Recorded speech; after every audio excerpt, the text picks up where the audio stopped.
Bonjour à tous, soyez les bienvenus, c'est Business Angola. C'est la deuxième source de richesse du pays.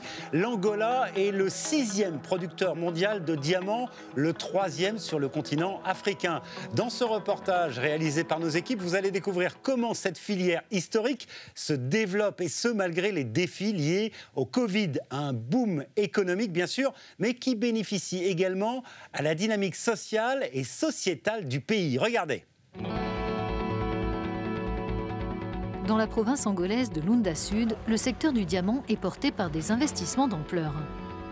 Alimenté grâce aux énergies renouvelables, un nouveau pôle de développement est en train de sortir de terre dans la ville de Sorimo. Il rassemblera dans un même lieu tous les acteurs de la filière diamantaire, qu'ils soient publics ou privés. Objectif, encourager la croissance et affirmer tout le potentiel de ce secteur. Ce pôle inclura des usines de polissage de diamants, des bureaux et un centre de formation spécialisé. Ce pôle s'inscrit dans une stratégie qui vise à augmenter la chaîne de valeur du diamant. Jusqu'à présent, nous étions essentiellement un pays producteur et exportateur de diamants bruts. Grâce à ce pôle, nous ajoutons de la valeur en procédant au polissage en Angola. Nous nous sommes donnés comme objectif de transformer environ 20% de notre production en Angola dans un avenir proche.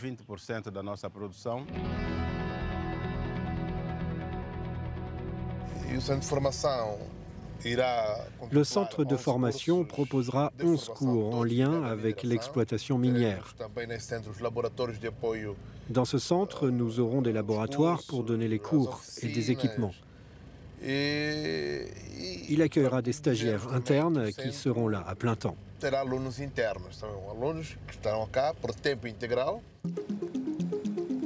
L'idée, c'est de faire monter en compétence la main-d'œuvre de demain dans cette filière, tout en aidant l'Angola à diversifier son économie.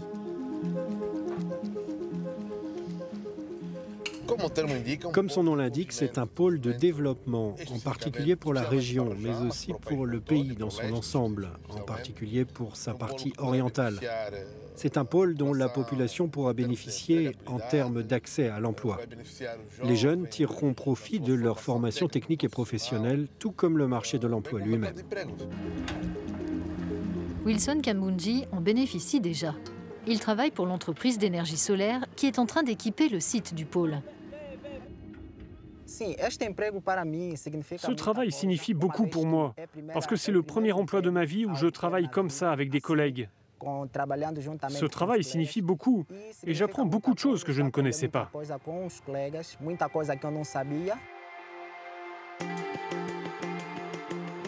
L'industrie du diamant en Angola représente près de 1,2 milliard d'euros en production annuelle, selon le Conseil africain du diamant, l'instance dirigeante officielle.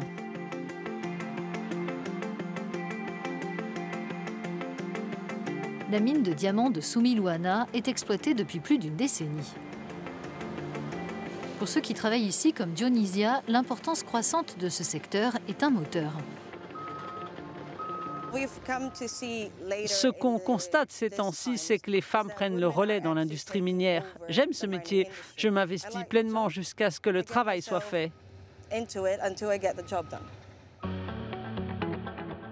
L'Angola s'est hissé de pas moins de 37 places dans le classement Future Brown Country Index l'an dernier. Le pays agit en matière de responsabilité sociale et de transparence dans le secteur du diamant. Des notions clés pour continuer à attirer des investisseurs privés étrangers.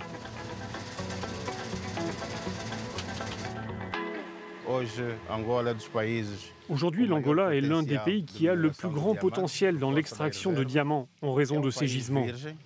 C'est un pays vierge et nous sommes totalement ouverts à toute personne intéressée pour investir en Angola.